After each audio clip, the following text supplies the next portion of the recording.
Coming to you from the work desk, it's day 13 and it's time for a quick strike.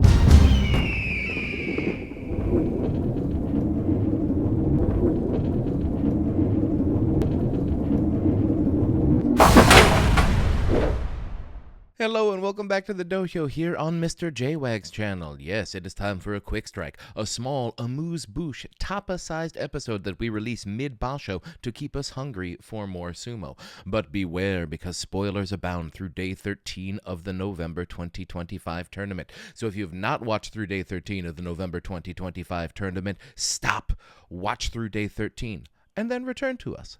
Well, it looks like we are coming down the stretch to another Yokozuna versus Yokozuna showdown on the final day. I mean, they always face on the final day, but it looks like this one might be for another Yusho.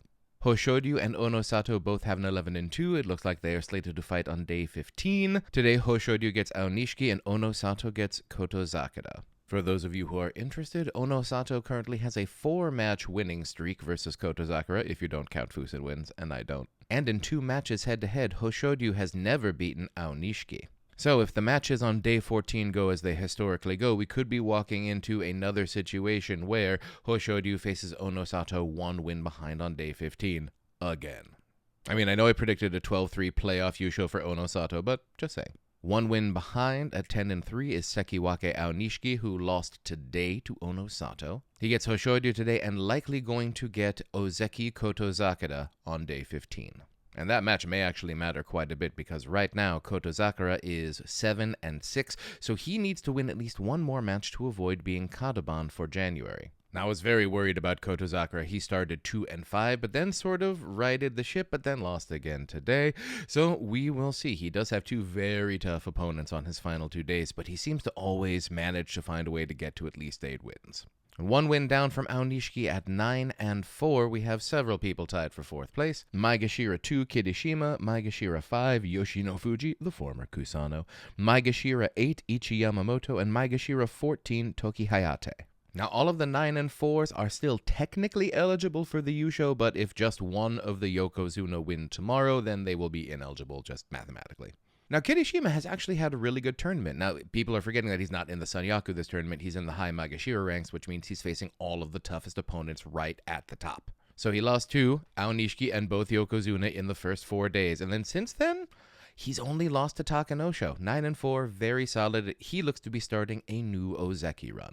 Now, Yoshinofuji, I was actually a little bit worried about. I was worried he was going to be like hitting a soft ceiling, bouncing back down a little bit, but no, he has excelled up here at sort of the very bottom level of the joy. While he did lose to Hoshodyu and Kotozakura, he did beat Onosato and Aonishiki. So clearly I was wrong about Yoshinofuji's ceiling. It looks like he's going to get to 10 wins, like an early attaboy for Yoshinofuji.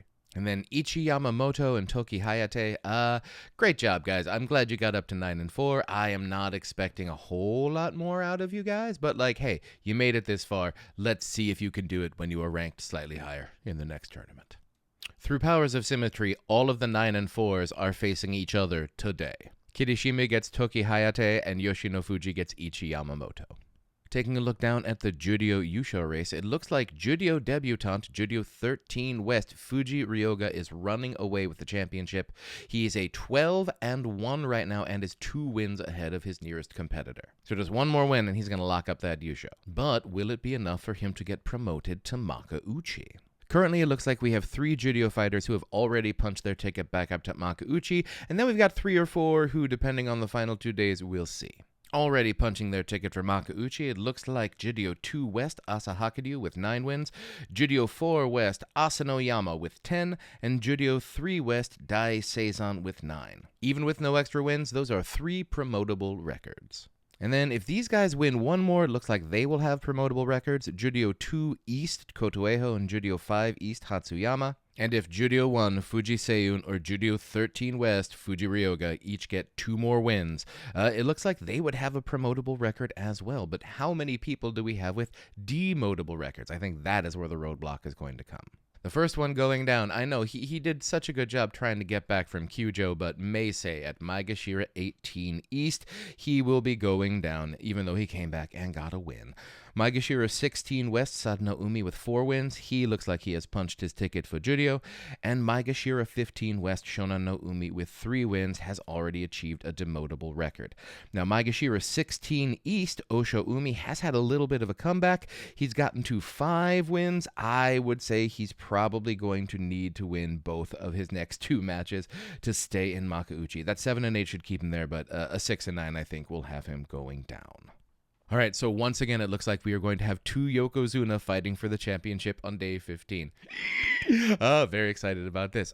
Thank you to all the patrons who've been supporting the channel. We couldn't do this without you. Stay tuned to the channel because after this, we're going to have the November recap and all of the year-end episodes, which you're not going to want to miss. So everyone stay safe, stay strong, stay healthy, and thank you for joining us on this quick strike.